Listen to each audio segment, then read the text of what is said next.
This is Johnny VEdmore on today's News Talk TNT. Dr. Heath, welcome back to the Johnny VEdmore Show. I'm so blessed to have access to a mind like yours.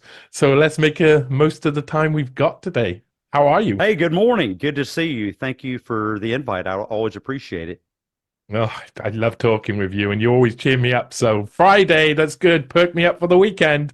So I'm a male, if you hadn't. At least that's what I've been telling people for the past 44 years.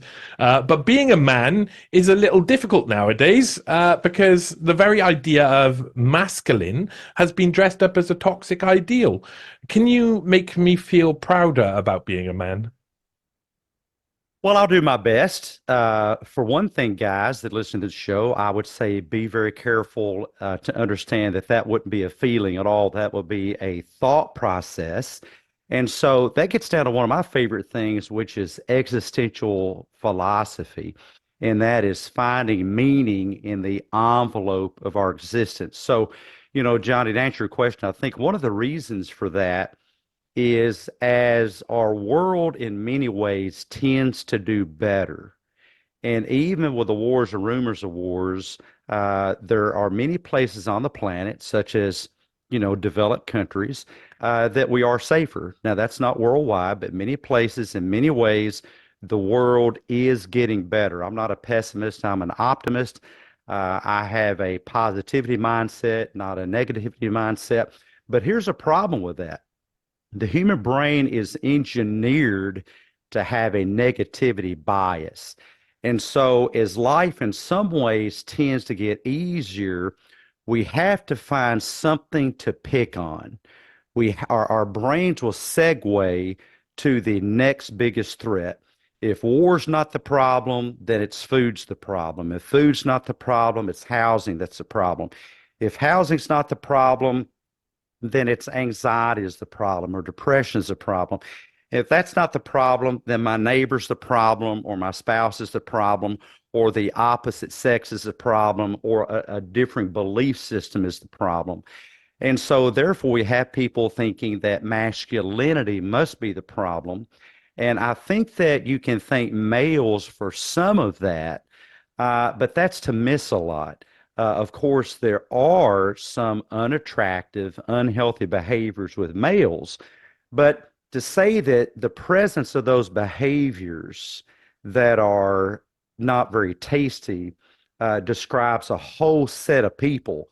Oh my goodness, you're talking about what, 4 billion people on the planet that are probably male? And so masculinity or gender's not the problem. It's the behavior of a certain set of those people. And so to think it describes a whole category of people, like my dad would say, would be to throw out the proverbial baby with the bathwater. Yeah, that's an awesome way to describe it. And yeah, we're 3.5 to 4 million men on the planet. I think we've got a real dog in this fight, that's for sure. Can you give me some idea of the benefits of embracing one's own masculinity? Well, that's a great question. I would like to point out, and this is one of my things to do on social media, is to comfort the afflicted, but maybe to afflict the comfortable.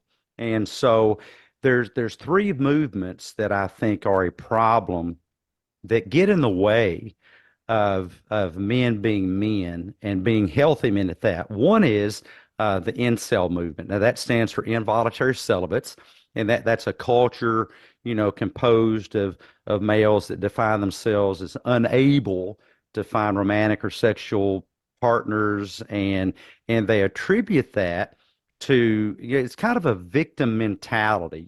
People in the incel movement, instead of taking personal responsibility, they see themselves as victims of some societal system that favors more attractive men, more athletic men, men that have lower body fat. The people on the cover of GQ. I don't think I will ever be on the cover of GQ magazine, nor would I want to be.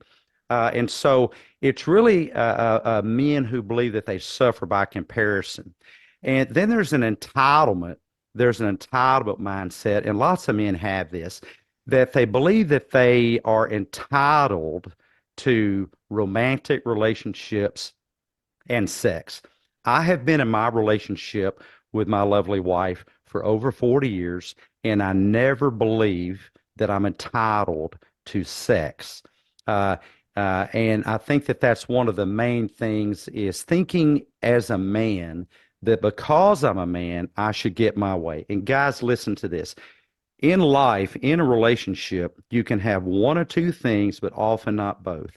You can have your relationship or you can get your way, but you can't have both. You have to pick. And so, a large problem with masculinity are men and their masculinity. And I think as men, we should stop blaming it and thinking that we're victims of some, conspiracy against men or something like that, and just find meaning in the circle of existence in which we stand. And so that's the incel movement. Then there's the PUA movement, pickup artist movement.